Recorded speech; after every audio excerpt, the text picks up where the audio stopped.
As a doctor, as a dentist గా so నువ్వు చదువుకున్నావు, సో ఎలా ఉంటుండే అంటే నైట్ షిఫ్ట్ లో నువ్వు ఉన్నావా? నేను ఇంటర్న్షిప్ చేశాను గవర్నమెంట్ హాస్పిటల్లోని. సేమ్ తను ఎలా గవర్నమెంట్ కాలేజ్ చేసింది, నేను అలాగే గవర్నమెంట్ కాలేజ్ లో నేను ఇంటర్న్షిప్ చేశాను. ఆ ఇంటర్న్షిప్ చేసినప్పుడు 3 months మేము నైట్ షిఫ్ట్ చేసాం. నైట్ షిఫ్ట్ చేసినప్పుడు ఎలా అంటే మాకు 24 hours డ్యూటీ ఉంటుంది, తను 36 hours డ్యూటీ చేసింది. అంటే 1.5 day నిద్రపోకుండా 36 hours కంటిన్యూస్ డ్యూటీ చేయాలి. 24 hours నిద్ర ఉండకుండా నేను చేసిన తర్వాత ఫుల్ డే, ఇవాళ మార్నింగ్ 8 నుంచి నెక్స్ట్ డే మార్నింగ్ 8 వరకు నాకు డ్యూటీ. ఆ నైట్ అంతా నించొని చేసి నెక్స్ట్ డే మార్నింగ్ కి షిఫ్ట్ వాళ్ళు లేట్ గా వస్తే 9 దాకా చేయాలి, 10 దాకా చేయాలి.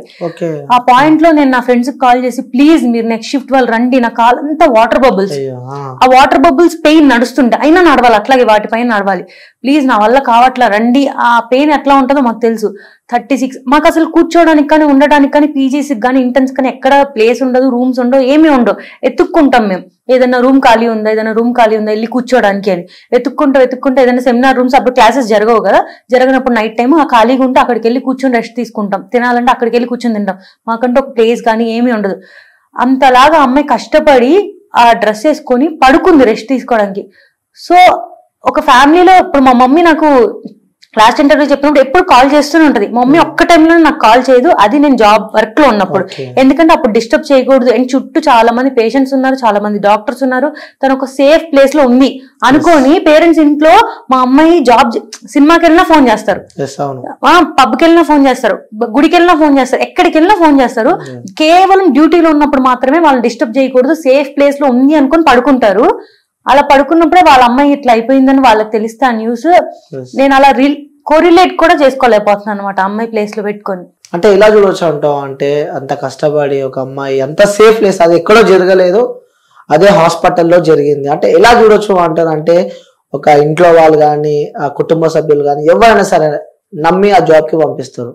సో నమ్మి నా కూతురు స్కూల్ అన్నా కానీ లేకపోతే కాలేజ్ అన్నా కానీ లేకపోతే వర్క్ ప్లేస్ ఉంటుంది కదా, సో ఇవన్నిటిని ఒక దేవాలయాల్లాగా పేరెంట్స్ నమ్మి, సో మీరు చెప్పినట్టే, సో స్కూల్కి అయితే కాలేజ్కి వెళ్ళినా వర్క్ స్పేస్ లో ఉన్నా ఎక్కడున్నా పేరెంట్స్ నమ్మి కాల్ చేయరు, అదే నా కూతురు ఎక్కడున్నా సంతోషంగా ఉంది, సో నా కూతురు జాబ్ చేసుకుంటుంది, సో చుట్టుపక్కల కొన్ని వేల మంది ఉంటారు, నా కూతురికి ఏం కాదని చెప్పి అనుకున్న తల్లిలకి సడన్ గా నీ కూతురిక లేదు, నీ కూతురిగా చనిపోయింది, లైక్ నీ కూతురు ఇలా ఎవరో రేప్ చేశారు అని చెప్పి ఇలాంటి వార్తలు వింటూ ఉంటే అసలు ఏంటి అసలు డైజెస్ట్ చేసుకోగలుగుతారా? ఈ అమ్మాయికి కూడా చనిపోయిందని కూడా చెప్పాలా.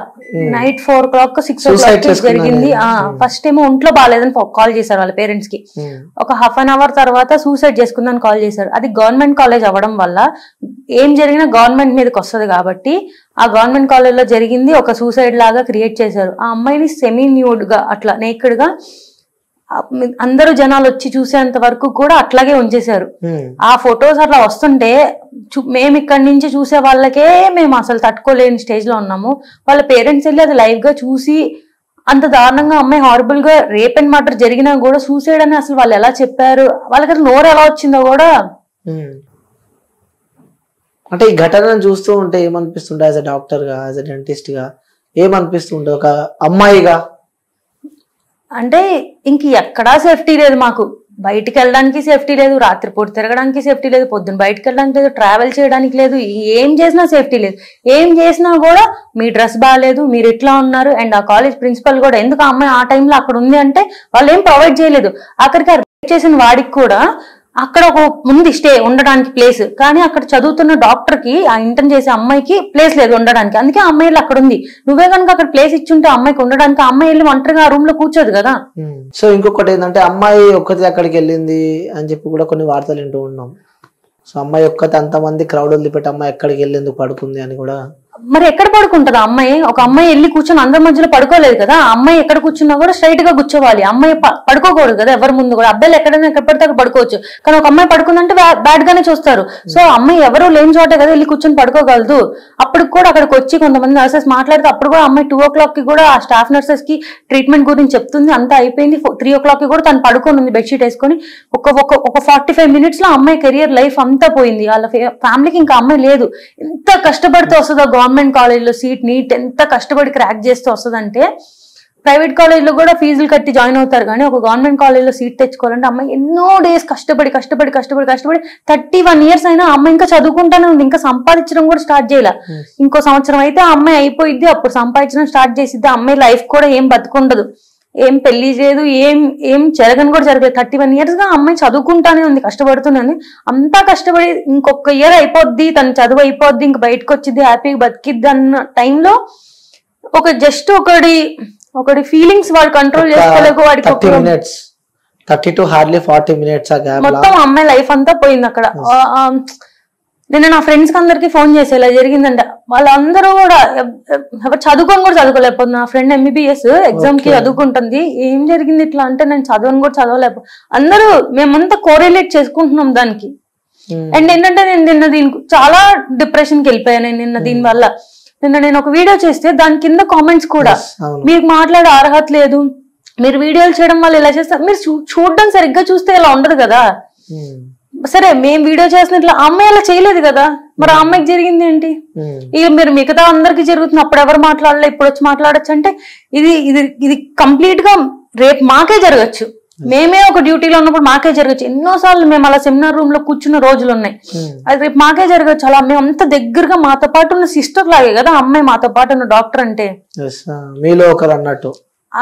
అంతలాగా మేము కోరిలేట్ చేసుకుంటున్నప్పుడు అది కూడా ఎంత హారిబుల్ గా, అమ్మాయి పెల్విక్ బోన్స్ ని వెరక్కొట్టేసి, ఒక బోన్ ని వెరక్కొట్టాలంటే ఎంత స్ట్రెంగ్త్ కావాలంటే అది కూడా బాడీలో ఉన్న స్ట్రాంగ్ బోన్స్, పెల్విక్ బోన్స్, ఆ పెల్విక్ బోన్స్ రెండింటిని వెరక్కొట్టేసి 2 కాళ్ళని 90 degrees లో ఇలా పెట్టారంటే అమ్మాయి ఎంత హారిబుల్ పెయిన్.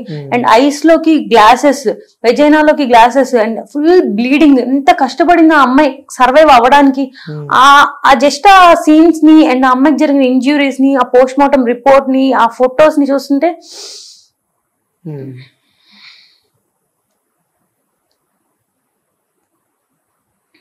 అంటే అదే ఫీల్డ్ లో మీరు ఉన్నారు కాబట్టి సో ఇమాజినేషన్ చేసుకోలేకపోతున్నారు, రైట్?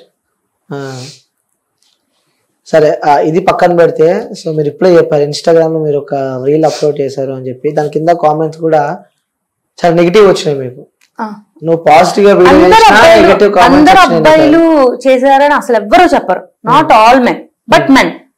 అబ్బాయిలే కదా చేస్తుంది, కానీ అందరూ కాదు.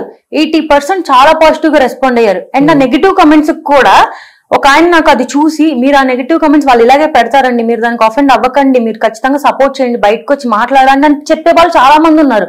ఆ కాలేజ్ లో తనతో పాటు చదువుకున్న అబ్బాయిలందరూ సపోర్ట్ చేసే వాళ్ళు చాలా మంది ఉన్నారు. బట్ మెన్నే కదా చేస్తుంది at the end of the day.